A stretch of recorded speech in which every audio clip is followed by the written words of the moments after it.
Hello, screenwriters, and welcome to Writing for Screens. I have thoughts, subtext. This is a new experimental type of live stream I'm doing in which I'm going to have thoughts on a certain subject. Today it's subtext. Every single episode will be different. This could be a little janky because I'm going to be trying some things I've never done before, but I am looking forward to this experiment because I think it's going to be cool. I will be live streaming every Tuesday and Thursday at 1 p.m. Bringing you different types of live stream classes. Some Ask Me Anything, some I Have Thoughts, some screen history, some other stuff.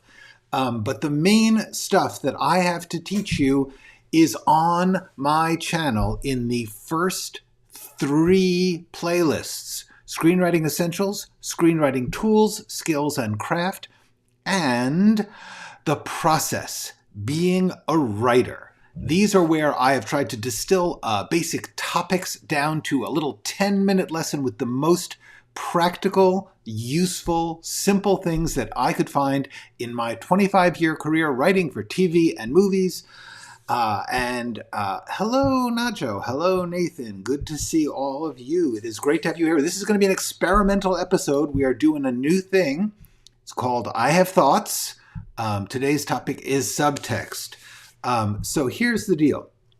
What I'm going to be doing here is I'm going to talk a little bit about what subtext is, and then I'm going to analyze 3 scenes from famous movie scripts.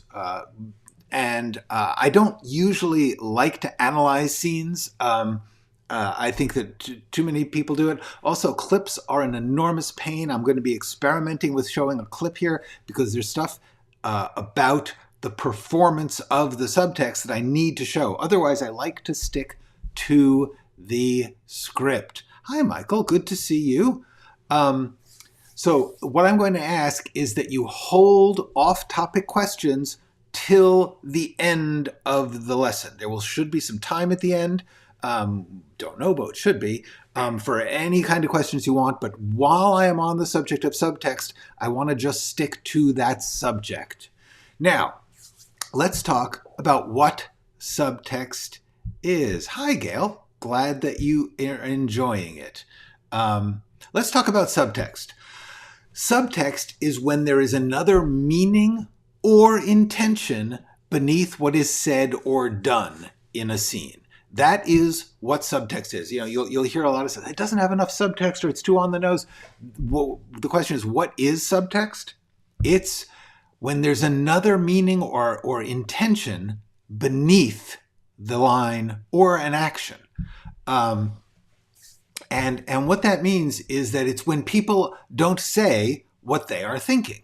Now, there are other meanings of subtext. There's a literary critical sense, which is also called irony, literary irony, which I looked up on Wikipedia. It says a literary technique originally used in Greek tragedy in which the full significance of a character's words or actions are clear to the audience, but not to the character. That can be true of our subtext. But that's not what I'm talking about. I'm not talking about something where the story is telling the audience something that the person is not. That is a lovely literary device. It is useful. But what I'm talking about is a writing tool in the moment of the story, which keeps the moment alive. It makes it dramatic because this is how we work in life. So the people in the story are behaving like people in human life because what they are saying is not always exactly what they mean. They have other intentions, other meanings to what they say. For instance, if somebody says, did you go check out that library book? What they really mean is, why don't you move out of the house? That kind of thing. Subtext is, for writers, is something driving the character. It is something the character intends or feels or knows, which is why it is so helpful. Hello, Thumper. Subtext is the track underneath the surface that is driving the scene. Subtext is the dramatic action. And the people who make, a lot of times people who read scripts don't understand subtext. But the people who actually make movies, directors, writers, actors, they know how important it is. They need you to do it. In fact, if you don't do it, many directors and actors have talked about having to find it for themselves. If you haven't built it in yourself, if you are ignorant of the subtext, they're going to have to find subtext and put it in. A lot of beginning writers think that when you write a script, you are writing what happens. I am picturing this on the screen and I am writing what I am seeing. That is what an audience does, not what a screenwriter, not what a creator does. What you are doing when you are writing is you are understanding the underpinning of the scene and then writing a surface that will allow that underpinning to play out. Subtext. When there's another meaning or intention beneath what is being said or done. I kind of get into this in a couple of videos that I've already done. One is on-the-nose dialogue, because in theory, on-the-nose dialogue is the opposite of subtext. But the truth is you can't do subtext if you don't know the thing underneath it, the nose, the on-the-nose thing. That becomes buried. It's the subtexty thing is the on the nose. So you need to know the nose. You need to know what it is that they're really saying in order to write subtext. So I think that that's really valuable. And the other one is really think you should take a look at dramatic action, because I talk in that about finding the verb, finding the action of the scene. On a line-to-line basis, that's what subtext is. In other words, the person has an intention, and you need to find what is it they're really trying to do in this moment. Because there is almost always subtext. Even when someone is giving explicit orders. If somebody says, men, we're going to go out and we're going to take that hill. Underneath that is, we're all going to die. or this could win the war. There's something underneath even the simplest of instructions. And the other thing I want to talk about is that this idea of on the nose and statements. One of the things that you're going to see in these three scenes I'm going to go into is how much they balance some really blunt on the nose lines with a lot of subtexty stuff. And that's what's important. You almost never have no on the nose. Subtext is the dance, and then when they get into the right position, they suddenly go in for the kill. That's what every piece of work does. They balance subtext and direct statements. I think that you'll find on-the-nose dialogue where they describe everything they're thinking, yes, that's bad. However, as I've mentioned, I did a whole video on-the-nose dialogue, which I suggest everyone watch because there is a true value. And I think one of the things you're going to see in these three scenes that I'm going to talk about is the incredible value of knowing what's on the nose so that you know when to drop it, when to put it in, because it's always there. It's always important. You need both. You need on the nose and you need subtext. You need to know both of them for anything that you're writing. So let's start looking at some scenes. This is, once I said, this is going to be something very unusual. I've never done this before. I have never tried to show a clip. What I'm going to do is I'm going to open up a couple of windows, show you my desktop, and on one window is going to be just somebody else's YouTube channel, which has these clips. They're not the greatest quality. Some of them are kind of fuzzy. And in one of them, there may be ads. I tried to keep the ads out, but it could stop for an ad. So that's what we're going to do. We're going to start here with a movie called The House on Carroll Street. It's from the late 1980s. We're starting about 40 minutes in. The House on Carroll Street is a really interesting movie. I actually like to teach this movie when I'm trying to teach screenwriting because it's not a great movie. It's just a solid middle-of-the-road movie, and in some ways, that's the best way to learn.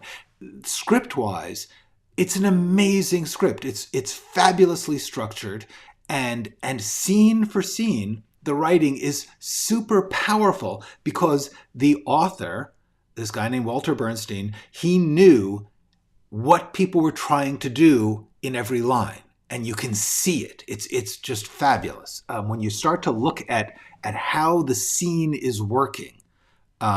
Every single scene of this script is, you can take it apart and go, oh, look what they're doing. They are saying this, but they're meaning that, and that's structuring the scene to get them to go there. It's a very interesting movie. House on Carroll Street, 1980. It's a fun movie. It's not great. It's just a old Hollywood thriller, fairly well done.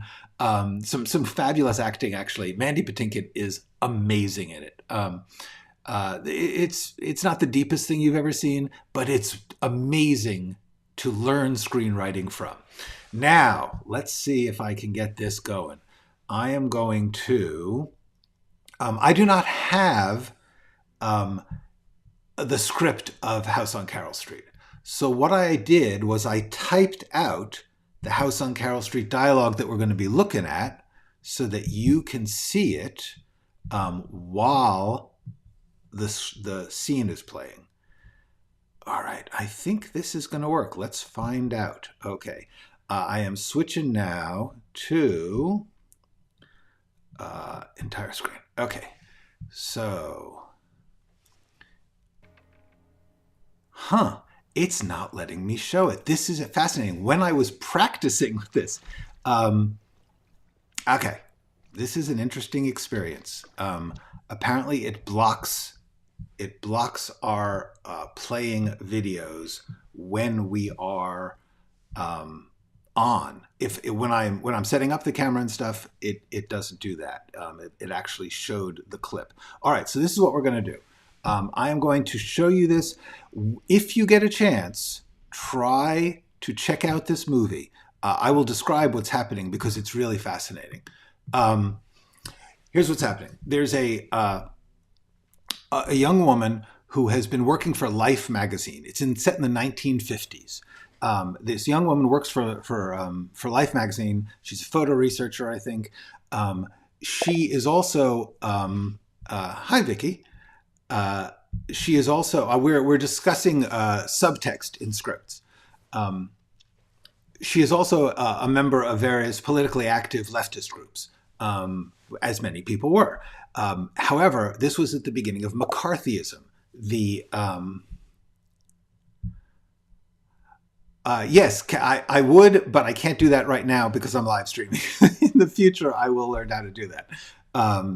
Anyway, the thing that's happening here is this young woman has stumbled on. She's gotten crossed up with the McCarthy hearings, the hearings of trying to find communists in American society. She refused to testify. She lost her job. She ended up having to read books to this nearly blind woman in Brooklyn on Carroll Street. And out the back window, she sees a sinister plot. In trying to investigate and expose this sinister plot that's happening in the house across the way, she's met a young man who is a refugee from Europe who has come to America. In trying to get information from him, she has alerted the plotters that he is a potential rat on their plot, so they've murdered him. After the murder, she goes home. She's very upset. She writes down a list of names that the young man had. She doesn't know what this list of names is, but it's clearly important. And she gets into the bathtub. While she's in the bathtub, she hears footsteps in her house, and this congressman, who's the villain, is in her apartment. And this is the dialogue. He says, "You don't mind? I was in the neighborhood. Normally I would have called first, but these are not normal times." Now the point is, this is outrageously wrong. He has broken into her apartment and is standing outside her, looking at her in the bathtub. So there is an enormous sense of menace of violation. But look at what the lines are. You don't mind? I was in the neighborhood. Normally I would have called it first, but these are not normal times. In other words, these are not normal times. He is suggesting, A, the political situation in which he is called upon to act horribly, in his opinion, but also that he recognizes the scariness of what he's doing. It's quite a menacing way, but what the actual text is a normal line. Normally I would have called, but these are not normal times. This is not a threatening line. It is not an evil line, but because of the subtext, because of the situation, it is horrible. Then he says, I can close the door if you want to get out. She's too afraid to even move. She just said, he's looking at her through the doorway in a mirror. So he turns his back, very polite. And he says, tell me, you like reading to that crazy old lady? It's a job beneath your capabilities. You're a smart, intelligent young woman. You had a promising future. None of this is scary. But because of the way that their relationship works, the subtext, this is threatening. What he is saying is, A, he knows what she's doing. How does he know what she's doing for a job? How does he know where she goes every day? She just goes right to the point. What do you want? See, that's an on-the-nose line. She wants to know what he wants. She says that. He says, I'd like to help you. Why? He says, why is a crooked letter. My mother used to say that to me when I asked too many questions. Okay, so in other words, in order to not answer her question, in order to keep the control of the lines, he says a joke and talks about his mother saying that when he asked too many questions. The menace, the message is, you're not allowed to ask me questions. Then he says, Emily, can I call you Emily? You don't mind? Once again, all of this is subtexted with a tremendous fear. Then he says, the question is, what do you want? I'm concerned for your welfare. Once again, she is hitting him on the nose, like you were concerned without that boy's welfare, the boy who was murdered to silence his plot. He says, I sought you out, Emily. I didn't have to come here, you know. You're not important enough to buy off. The power dynamic is the subtext. In other words, she could be murdered at any moment. He could send someone to do it. No one would know he did it. She says, then why try? And basically, what's interesting about this is that he's telling the truth. He does not want to have her killed. He would like her to just back off. So he simply says, nobody wants another mistake. It's a safe, vague statement. Nobody wants another mistake. We're all on the same side. What he's saying is, I would really like to not have to kill you. That's what the subtext is. Then he says, do you know this list of names? And he reads the names. She doesn't say anything. All he says is, don't stay too long in a hot tub, Emily. You could catch a cold. And he leaves. That's the scene. He does not say a single frightening, threatening, or negative thing. All he does is act like a nice guy who's trying to help.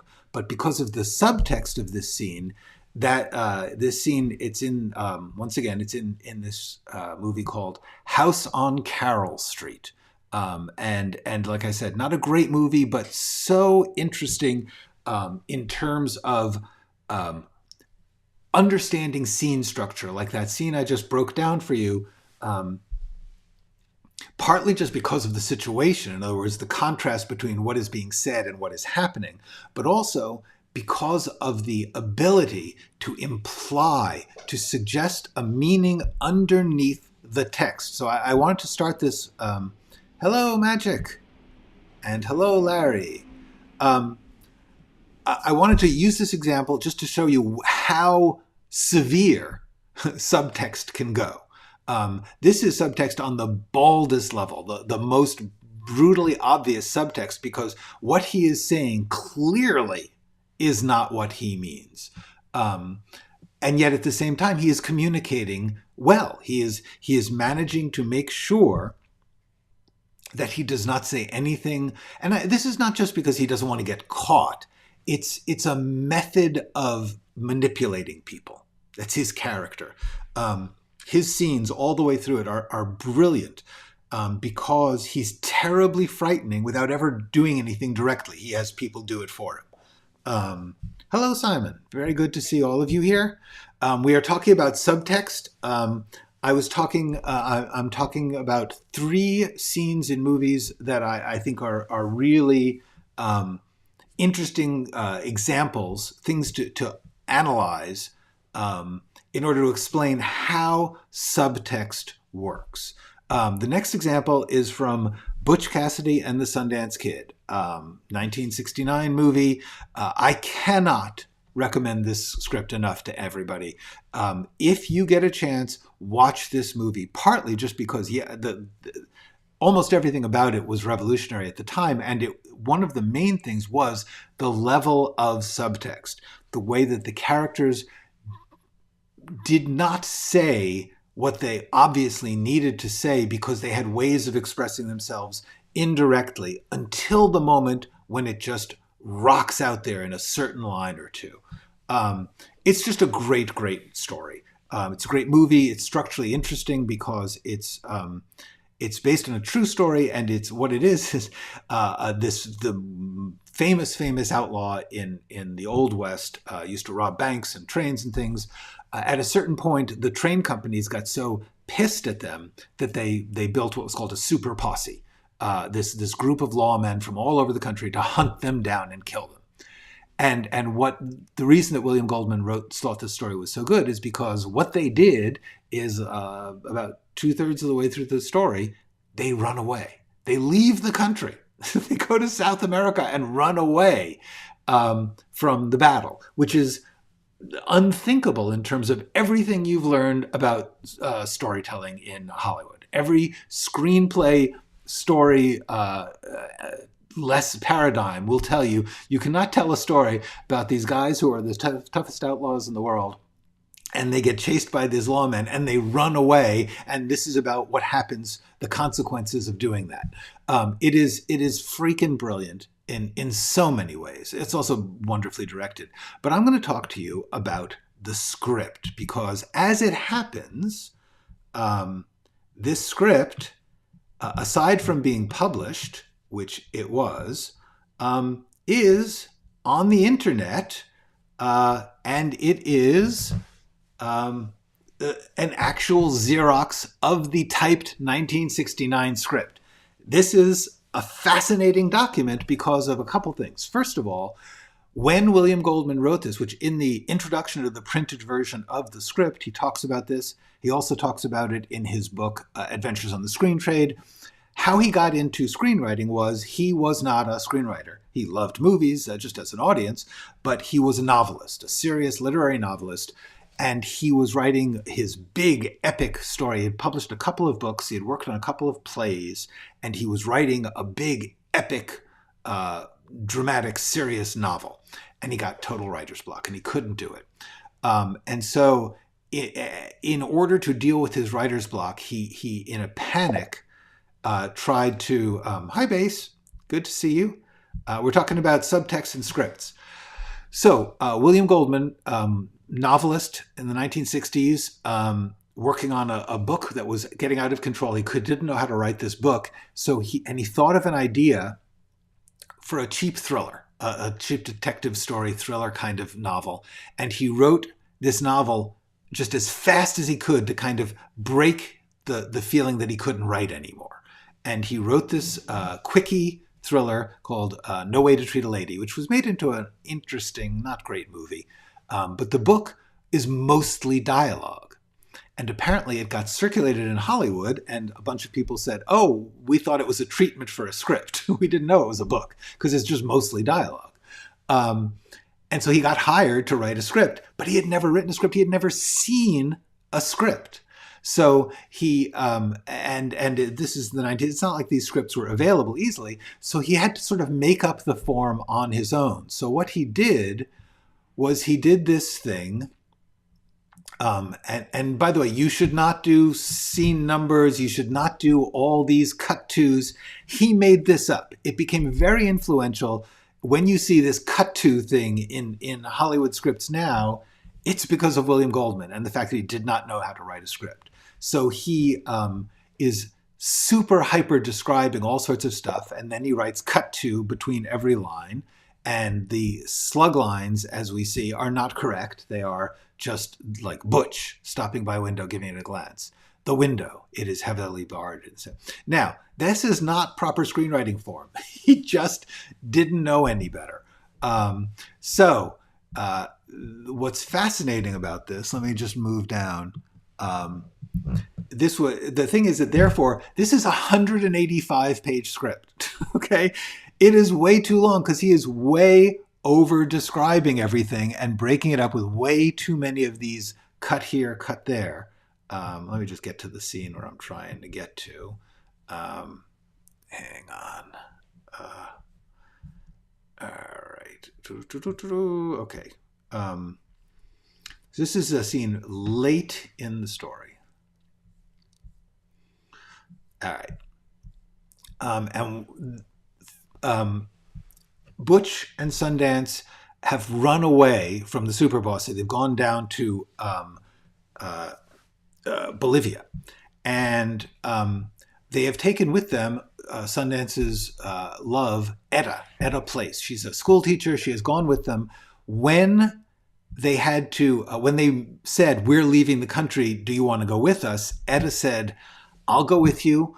I'll do all this outlaw stuff with you. And she said, the one thing I won't do is watch you die. Because there's the ominous menace of their violent death. They live in a violent world. They do a violent job is carrying through this entire story. So Etta said, I will go with you. I'll mend your socks and cook your food, but I won't watch you die. So now they're in Bolivia. It's an hour later in the movie. And they're going to bed. So here's the scene. Dissolve to the campsite. Now, this description here, the fire is out now.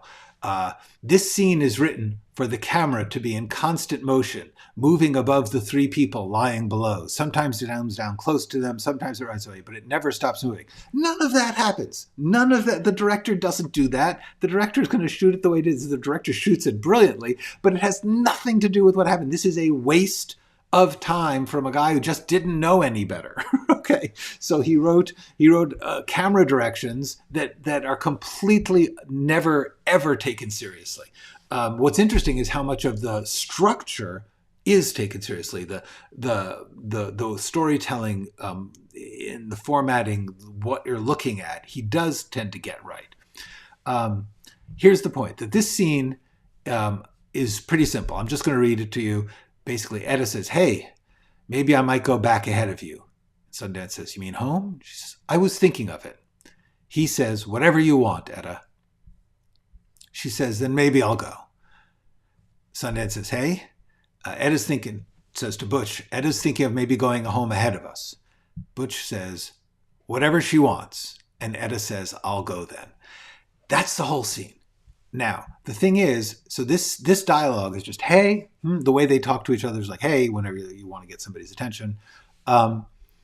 This scene, what she is saying is, I believe you are about to be killed.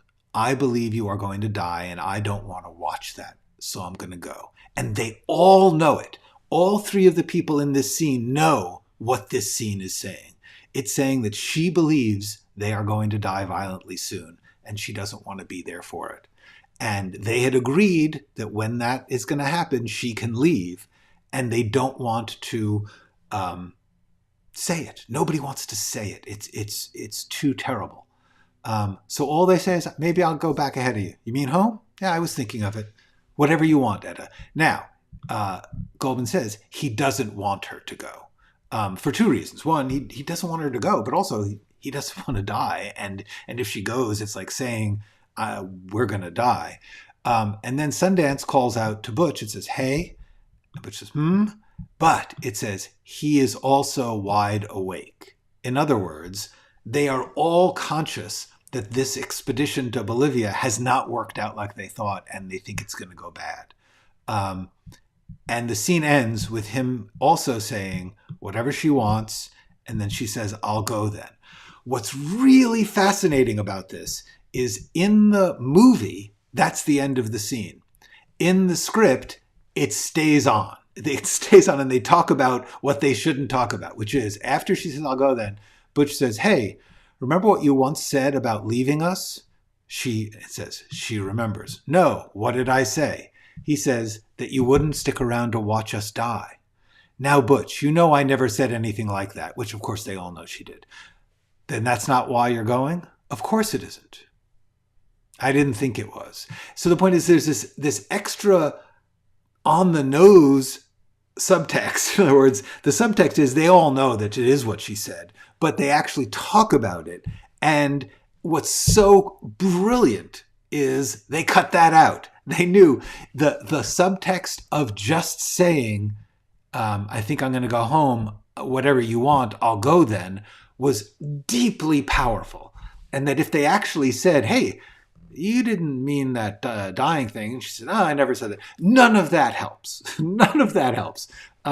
So I urge you to watch this movie and watch this scene, because this scene is one of the most powerful subtexty scenes ever. These people are just saying the most casual thing in the world.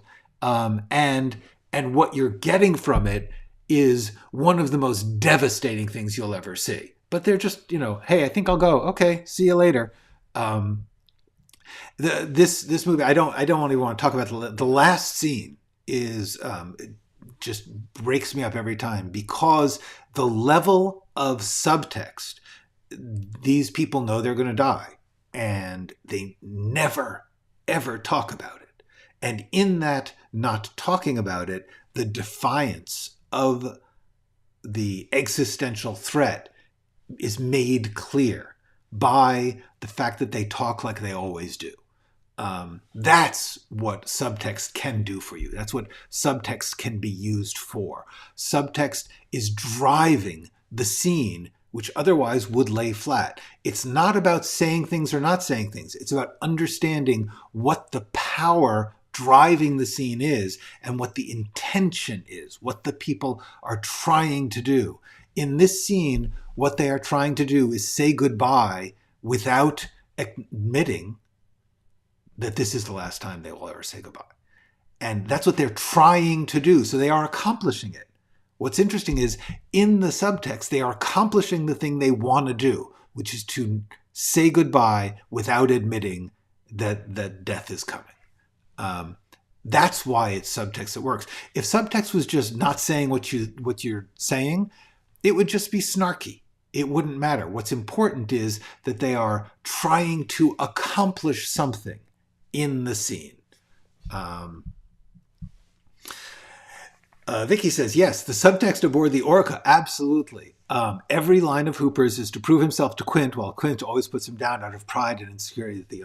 Yes, this is exactly right. Vicky is talking. Jaws is another really good script for all. There's certain scenes that are super clever in the way that they express something without simply saying it directly.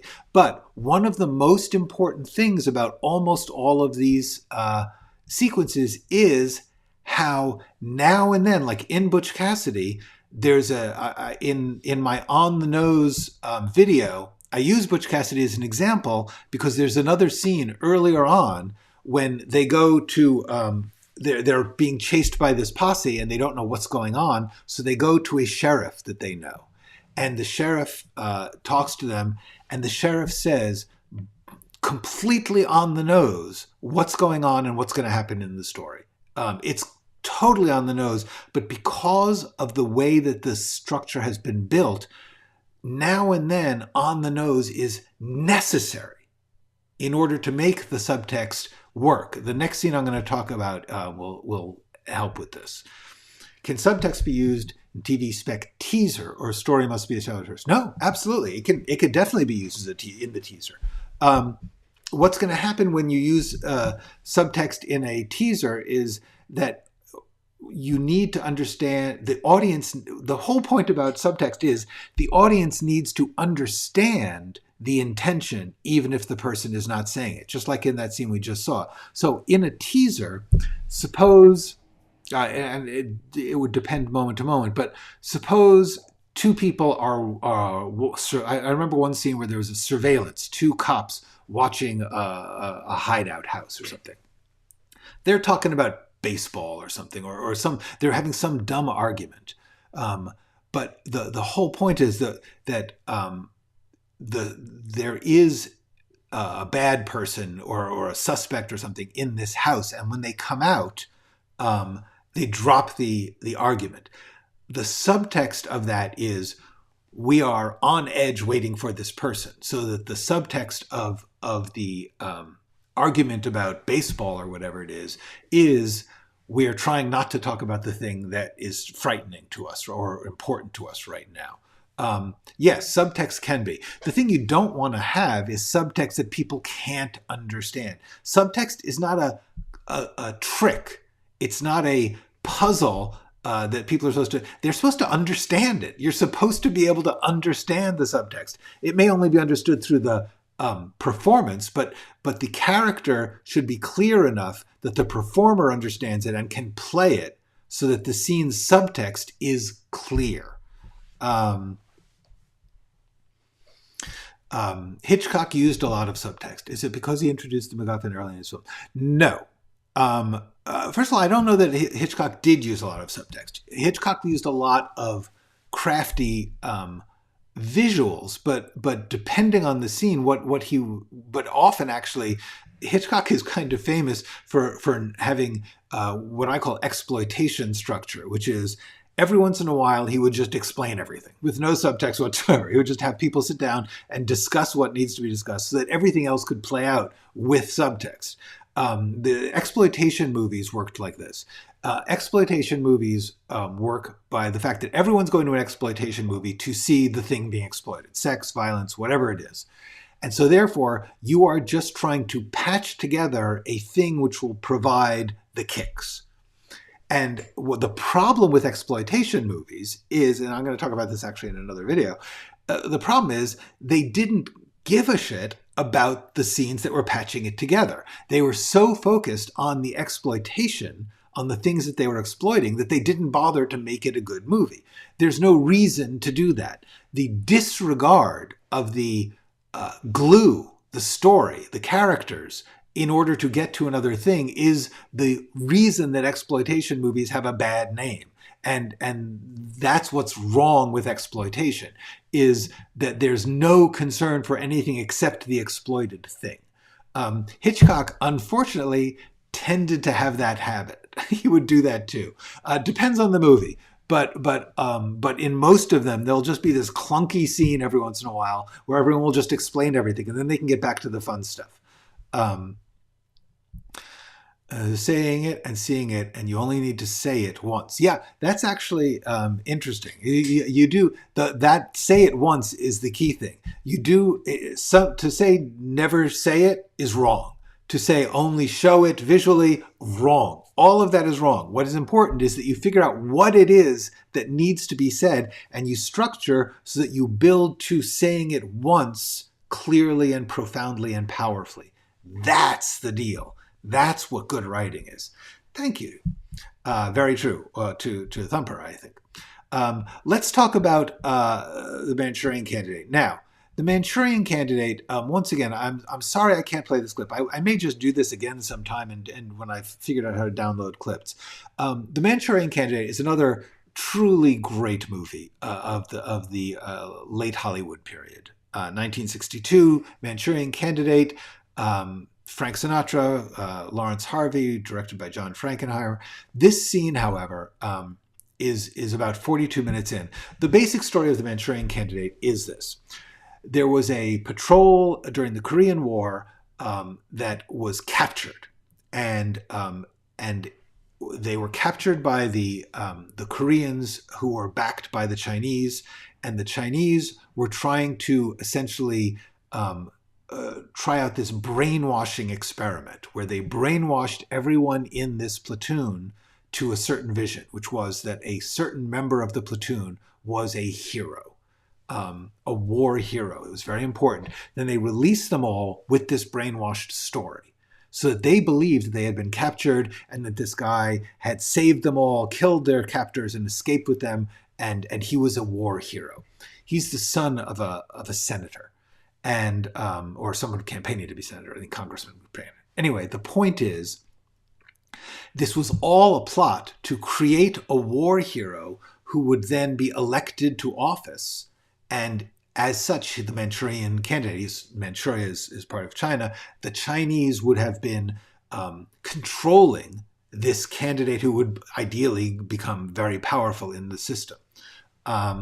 And so that's the plot that's going on. However, the brainwashing isn't entirely working, and some of the people, especially the sergeant, is having an emotional crisis because he knows that there's something wrong with this story that they are all telling, and they're having nightmares in which bits of the real truth are coming through.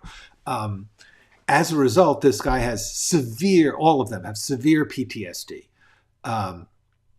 from the brainwashing and the whole experience. So the point is at about, we've been watching this character, Frank Sinatra's character, basically breaking down, and he's on a train, and he's on the train, and he's in the bar car, the smoking car, because they had those back then. I'll get to you in a second, Vicky. That's a good question. So the character here, I'm gonna show you. This is not a script. This is not like the Butch Cassidy script. This is a transcript. Somebody made a transcript of the Manchurian Candidate. I don't know why, but it's sort of cool. Anyway, let's talk about this. So Bennett Marco is the name of the character here. Let's make this. There we go. Okay, so this is a description. What's happening here is he's on the train. He's trying to light his cigarette, but he's got such bad tremors and he's sweating bullets. He can't light his cigarette. So first of all, subtext. In other words, the action is showing the underlying driving motor is this guy is suffering from outrageous PTSD and can barely function. But what he says is he's trying to light it, and this woman at the table is like watching him with concern. He says, "Do you mind if I smoke?" He can't light a cigarette. He can't smoke. She says, "Not at all. Please do." He tries to light it again. And then it's so embarrassing, it's humiliating to him that he can't even light his cigarette because of his tremors and his PTSD, that he just gets up, he knocks over a table, he storms out, he can barely walk. He goes to the space between the two cars where there's privacy, and he's just dealing with this horrible panic attack. So he's having this panic attack. She follows him. So this entire scene takes place in this little area between the two train cars, where you can stand. You're not supposed to, but you do it. Anyway, he is just standing there having a panic attack. She comes out. She lights a cigarette and then gives it to him. Now, subtext, even though it's not dialogue, there is subtext. Now, what she's saying is, I recognize that you are having a panic attack. I don't know why, but I know what's going on here. You're having some kind of emotional difficulty, and you were humiliated to not be able to light your cigarette. You need a cigarette. I will give it to you. I am showing you that I accept you in this state. That's what it is. He takes the cigarette. So there is subtext to action, not just to dialogue. So they're standing there. He has accepted her offer of comfort, and then but he can't talk. He's having a panic attack. It's very painful. And she says, "Maryland's a beautiful state." He says, "This is Delaware." She says, "I know. I was one of the original Chinese workmen who laid the track on this stretch. But nonetheless, Maryland is a beautiful state. So is Ohio, for that matter." So what she is saying is ridiculous. It is patently absurd. She is clearly not one of the Chinese workmen who laid the track for the railroads. What she's saying is, I am trying to calm you down by being lighthearted and foolish and silly as a way to help you get through this panic attack. So he goes with it. He says, yeah. She says, so is Ohio, for that matter. He says, I guess so. Columbus is a tremendous football town. So he's trying to play the game. She is reaching out to him and saying, let me help you. And he's trying, but it's really hard. So there's a pause here. And then he says, you in the railroad business? Because of her joke before about laying the tracks. And she says, not anymore. However, if you'll permit me to point out, when you ask that question, you really should say, are you in the railroad line? That's just a joke. It's just like railroad line meaning railroad tracks. She's just, the subtext here is, I feel for you. You are suffering and I am here and it's okay. So she asks him a question, where's your home? He says, I'm in the Army. I'm a major. I've been in the Army most of my life. We move a good deal. I was born in New Hampshire. Now, this is all on the nose. That's what I'm getting at, is that he actually is relieved to be able to have something that he can say that is simple and truthful. So her question, where's your home, is actually an on-the-nose question. She's been playing a game, but now she's trying to connect to him in a new way. You can't just keep, saying silly, frivolous things to relax him. She tries something simple, a simple question. Who are you? Where are you from? And he tells her, and it's kind of nice. She has a connection to it. She says, I went to a girls' camp there. He says, that's pretty far north. Then he manages to continue the exchange. He says, what's your name? So this is a very clear on-the-nose bit of exchange within a subtexty scene. In other words, asking what's your name is an on-the-nose thing. However, under the circumstances, it's a very bold move on his point to try and connect. And then they talk about her name. She's got a French name, Eugenie. And he says, pardon? No kidding, I really mean it. Crazy French pronunciation and all. It's pretty, thank you. I guess your friends call you Jenny. Not yet they haven't, for which I'm deeply grateful. But you may call me Jenny. What do your friends call you? Rosie. Why? In other words, once again, there's this game playing of her not just saying, if she wanted to, she could have said, my name's Rosie. But she's trying to be reassuring to him. And at the same time, there's a tension to the subtext of this scene.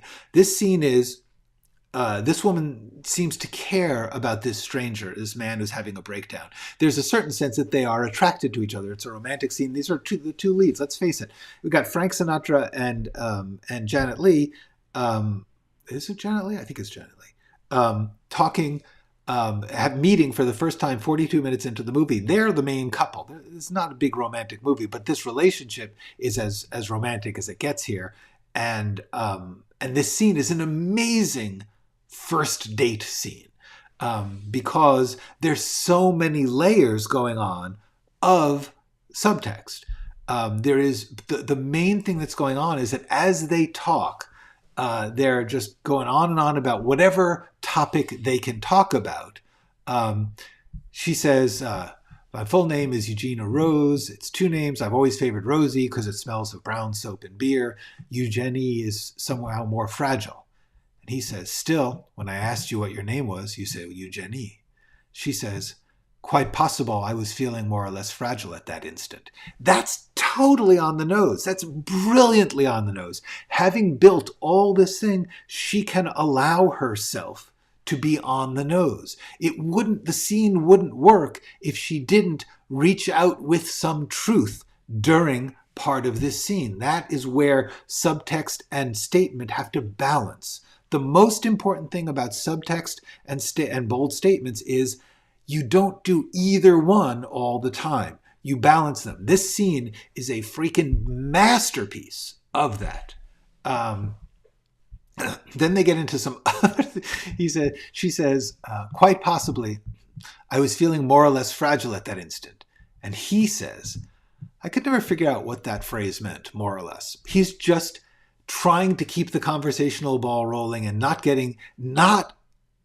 acknowledging that she just said she was vulnerable. Remember, this scene is about a guy having a total meltdown, panic attack, and this woman trying to make him feel better. And and in doing so, she admits that she's feeling vulnerable. She's put herself out there to a strange man. And he's trying to kind of comfort her by doing it. So he says, "You Arabic?"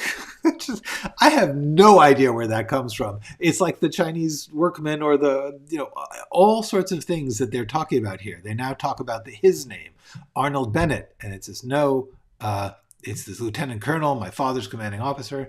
And she plays the game and says, "Are you Arabic?" He says, "No." This is just meaningless banter to connect over the chasm of his panic attack. Then she says, "Let me put it another way. Are you married?"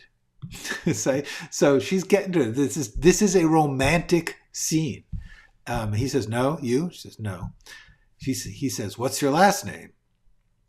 She says, "Cheney." And then she talks a little bit about herself. She says, "I'm a production assistant for a man named Justin who just had 2 hits last season." So she's working in theater. "I live on 54th Street, a few doors to the Modern Art Museum of Modern Art, which I am a T privileges member, no cream."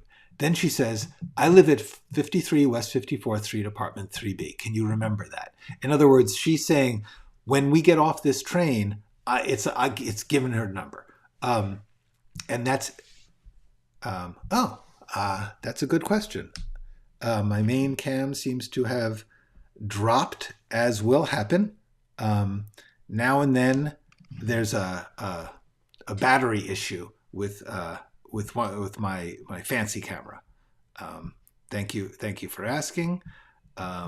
Greetings, Ray. I'm almost done with this scene, and then I will get into get into these other comments. So, okay. So what we've got here is she's talking casually, and then all of a sudden, with no interruption, she just says, "I live at 53 West," her address. Can you remember that? Yes. And then her number. Can you remember that? In other words, she's saying is, "I recognize that you are having a panic attack. I don't know why she doesn't just write it down and give it to him. But the whole point is that then they talk a little bit more. He talks about how he's on leave because he's sick. She says her number again. In other words, from all this subtext, we have gone to a sudden... I think my battery just died, looks like. Let's see. Yeah. Battery, the connection is there. I see. Yeah, I got a loose connector on my camera, for those of you who are wondering. Anyway, the point of this scene, I think I'm going to have to just use the bad camera for a bit. There we go. Okay. So, sorry about that. Best we can do.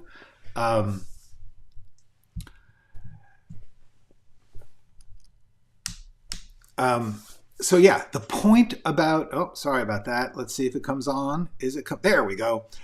The point about subtext, I cannot emphasize this enough, is that what you are trying to do is find the driving emotion or intention of the character. That's what subtext is about. And that's why everyone loves it so much, because it makes sure that there is a driving power to the scene. Everybody's intentions in every line they say, if you are operating with subtext, you have to know the driving intention. What's really interesting about when you actually have people talk bluntly is how hard it is to get a driving intention, even though they're actually saying what they think. That's why the people in the business and the audience love subtext, if you learn what it is. Subtext is the actual driving dramatic action line by line. And one of the most important things in that is you can't just keep concealing it.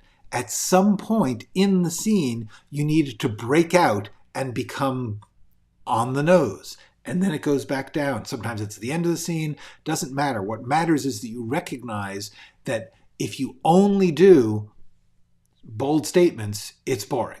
If you only do subtext, it doesn't work. We lose the power of the scene.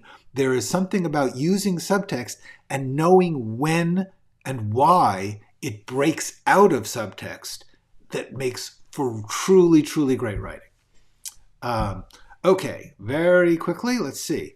Would you say that the tense opening scene of Inglourious Basterds is subtext? Yes, that is it. That is all it is. It's a magnificent. It's not a movie I like that much. However, Tarantino is a brilliant filmmaker, and he knows what he's doing as far as he can take a scene and drag it out for 10 minutes or something where somebody is talking around the point, but there's a driving subtext all the way through it, which is the menace that Christoph Waltz's character has to the people in the farmhouse. So yes, absolutely. Michael's us talking in The Godfather, same thing. There is no scene in The Godfather where there is not a meaning underneath the lines, which is driving that, and that Coppola knew what the point was that people were trying to express so that he could have them express it in a creative way. That's what's good. Okay. Subtext is the ideas. The characters don't always say what they mean. Exactly. Characters, people. The reason that subtext is so powerful is, first of all, the audience gets to play. You're not just telling them stuff. They are playing. People want to play with the show when they watch it.